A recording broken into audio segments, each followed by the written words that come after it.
tumindig upang i-sponsor ang Senate Resolution number 472 na nagbibigay pugay sa buhay, pamana at mga naiambag ni Rene Clerk Bobet Baterbonia sa larangan ng palakasan at sa kabataang Pilipino. Hindi po madaling magsalita tungkol sa isang kabataang marami pa sanang mararating. Bilang isang ama, naiisip ko ang sakit na dinadala ng kanyang pamilya. Walang magulang ang naghahanda sa ganitong uri ng pagkawala. Ngunit, sa kabila ng kanilang pagdadalamhati, naniniwala akong mahalagang kilalanin ng Senado ang isang kabataang nagbigay ng inspirasyon sa napakarami nating kababayan.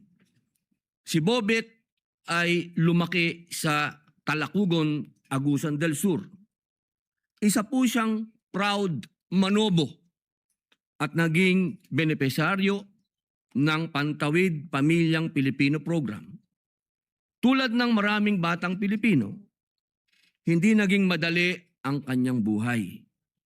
Ngunit, hindi niya hinayaang ang kanyang pinanggalingan ang magtakda ng hangganan ng kanyang mga pangarap. Sa pamamagitan ng sipag, disiplina at dedikasyon, nakilala siya bilang most valuable player ng palarong pangbansa. Nagwagi ng gintong medalya sa ASEAN School Games at kalaunan ay nabigyan ng pagkakataon na maging bahagi ng Ateneo Blue Eagles. Ang kwento ni Bobet ay kwento rin ng napakaraming kabataang Pilipino. Marami sa kanila ang nagsasanay araw-araw, hindi lang para manalo. Ang ipinaglalaban nila ay ang pagkakataong makapag-aral, makatulong sa kanilang pamilya, at magkaroon ng mas magandang kinabukasan. Sa palarong pambansa, libo-libong kabataang atleta mula sa iba't ibang rehiyon ng bansa ang nagsama-sama bawat taon upang ipakita ang kanilang talento at disiplina. Dito natin nakikita ang susunod na henerasyon ng mga atletang magdadala ng karangalan sa Pilipinas.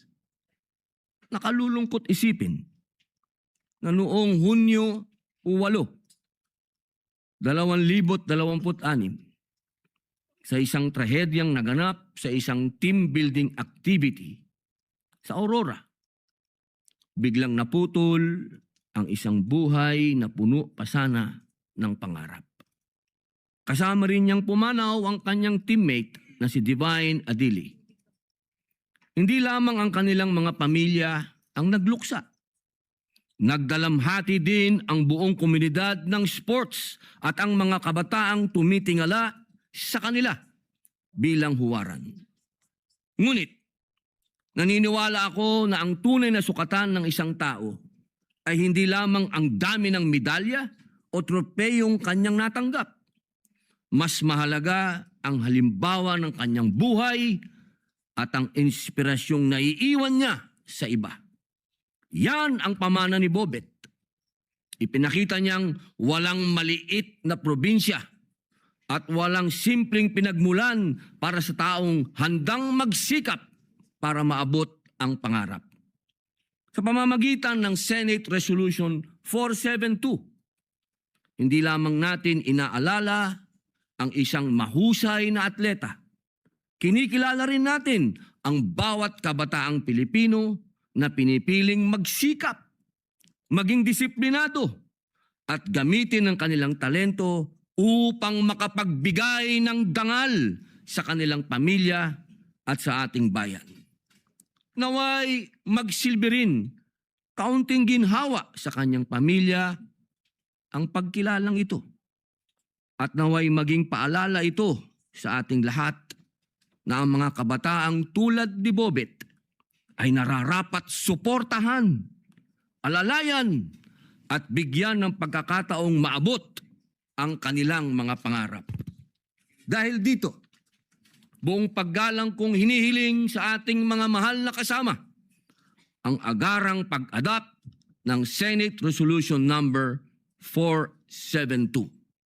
Maraming salamat po.